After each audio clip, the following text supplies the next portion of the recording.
Сега сме на път за училището. Ето, малко е има облаци, да не кажа много. И мисля, че ще завали дъжда. Затова си носим чадърите. Ето е едно нора. Да, не е тежък нори. Сега вървим. Ето, по баира надолу ще спуснем. И пак да не падна като онзи ден. И оня ден нора падна, докато слизахме. И дано да не падне. Защото сега е голяма вероятност, защото е хлъзгаво. Не е чак толкова хлъзгаво. Хлъзгаво е. Само аз казвам, че е хлъзгаво. Колите минават нори. И бабичка каза по тротуара, така че малко ще е скучничко, но ще бута нора да падне. Не се бойте. Какво? Нищо. О, чува. Аз тебе и накрая ще бутна, знаеш? Здрасти ми! Здрасти на всички! Аз съм Ники Маус, турбичката на Наталия. Аз съм Чадъра на Нора, който сега ще опуха Наталия. Наталия. Ето, сега ще ви покажа място, където Нора се преби. Все още има полицаи. До знака беше. Да. Ето тук. Нора се преби. Ето тук. Плочката се щупи от моята глава. Тук почката се щупи от на Нора глава. Но нищо и няма на катруната, понеже е здрава като чико. Да, това може да не го споменам. Да. Има един девиз, който му викаме здравата глава. Удари ли се главата, знак не го боли. Голата глава, да. Защото сега има косанка. А понякога и обръсната глава също. Защото преди нямаше нито един пук на коса. Като го видяхме един път, той беше обръснат. Да. И му викахме обръсната глава. А понякога и малкия Дейвид. Да, малкият Дейвид. От 4-ти клас. По-малък от всякога. Знаеш ли колко е нисък? Ами, както виждате, е едно голямо дърво, колкото 4 годишно. Не, да, 4 годишно. Примерете, сложете едно 4 годишно дърво и го примерете. И като видите колко е нисък Дейвид. Нищо ми капи. Нори нищо ми капи на дървото. От дървото, да. И плюс това тази, не мисля, че когато Дейвид го види, не търси за отмъщение. Че се хлъзгаш, ще я да падна. Казах си. Що днес ще е хлъзгаво, аз го правя. Ето, сега сме на половината път. Сега сме на половината път. Що за път? Ние тръгнахме. Ето го Аксако. Но нашата приятелка Мария. Димитрова Йорданова. Или беше Мария Йорданова Димитрова? Не си спомням. Не, май ми беше много хлъзгаво. Когато видите куче, се смейте. Стане нещо. Макар че и аз няма да го изгоня даже. Какво? Казах ти. Не си! Вчера. Не си! Докато казах, че ще правим клипче, докато Не си! Да си. Не си. Да. Не. Да. Не. Да. Не. Да. Не. Да, ти казвам бе. Казвам не. Аз казвам да. Аз път не. Ако щеш. Да се яша. О, между да тя харесва едно момче. Давай. Как се казва? Де да знам. Де да знам? За кое момче говориш? Де харесваш? Ама откъде? Не знам, сигурно от Варна. Аз не го харесвам. Да. Не, вече не го харесвам. Той е гаден.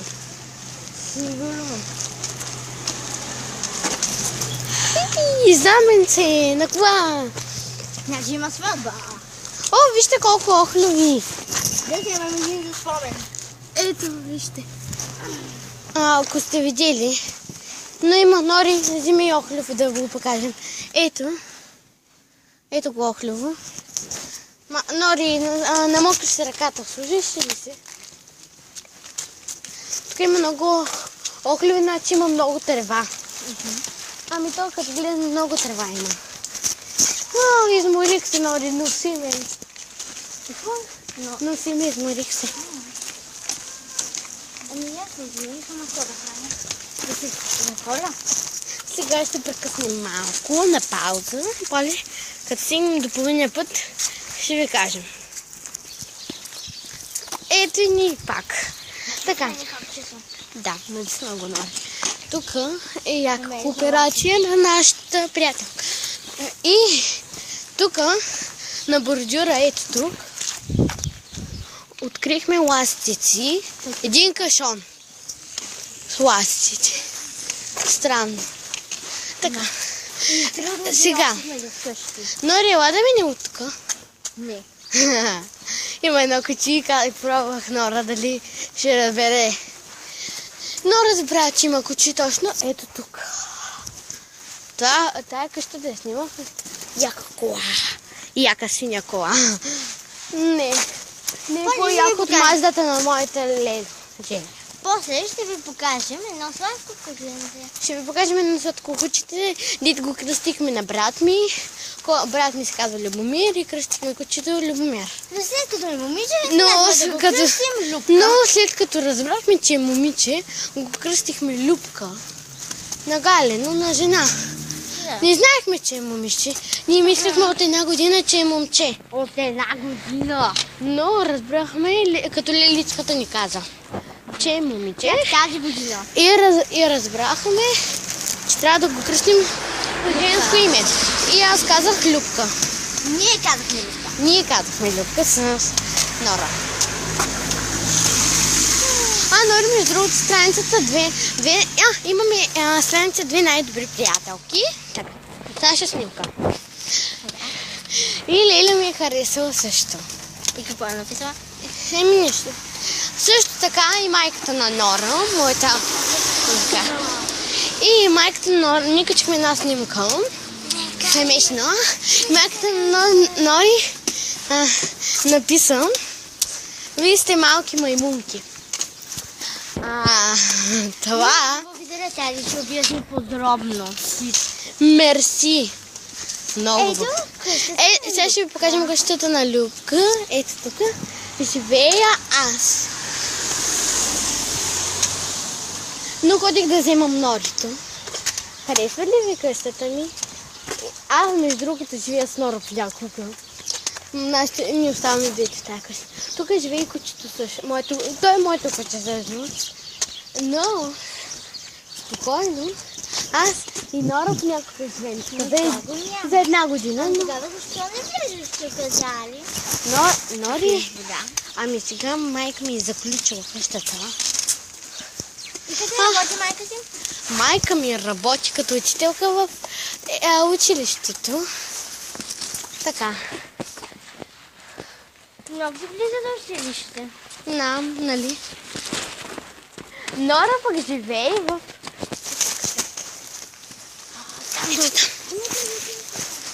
През училище да дете. Нора живее до училището пък. В тая улица, която влизаме. Просто отидахме до един много хубав магазин. Да, каза се моят магазин, Петя магазин. И после ходихме до Рачка. И после ходихме до Рачка, нейния магазин. Пък първо ходихме на моя да скупя вода. Мама каза и други неща. Хубаво, че отидох с колело, обаче оставих в другата къща колелото. Пък сега ще видите къде живе. Сега ще видите къщи, ние минахме просто. Да, едната ни къща живее на една улица. Не, ние живеем една до друга къщи. Да, всъщност ние живеем в една къща. Да, по-скоро една до друга. Унази са многото прозорци, многото нещица, като блок. Да. Он е оранжевия блок, дето ви казахме. Да. Той е половината на Нора, половината моя. Да. Имаме много къщи, богати сме. Богати сме. Не, няма да сте. Аз ще го качим в YouTube. Като се върна. Между другото, утре няма да качваме клипчета. Може само сутринта пак. Не и сутринта и на обяд. Както не иска сутринта с мен. Колко не вземем до училището? Така, наближавам на училището. Между другото има един байганю, но ще ви го покажем. Къщата му.